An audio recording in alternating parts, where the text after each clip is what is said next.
Kalau kita tinggal solat banyak sekali, kita nak qada. Dak ingat banyak kali, berapa kali, nak buat kan ni? Dengar molek. Ni masalah ramai. Dulu lara lah. Tak? Dulu lara tinggal semayang, main bola, ada yang cuai, main kereta, macam-macam weseng lah. Makan kerja berniaga. Lah 3-4 tahun. Dak semayang. Dia ni mari insaf, Alhamdulillah. Pak tukang tanya ni Alhamdulillah dah. Maknanya sekarang dia telah insaf. Nah, maknanya pintu syurga tu orang buka dah dia. Nah, orang insaf ni tu orang buka pintu syurga. Walaupun dah minum insaf tak ada minum arak pun. Nah, tapi tak ingat banyak mana nak qada. Dengar molek. Jawabnya mustaq qada.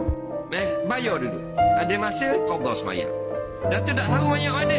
Tak tahu banyak mana apabila sampai pada masa yang kita sudah lebih daripada hak yang kita tinggal, insya-Allah nanti ada satu perasaan dalam hati sudah lebih. Dah tak berasa pun, memang mudah qada lagi. Baru tanya.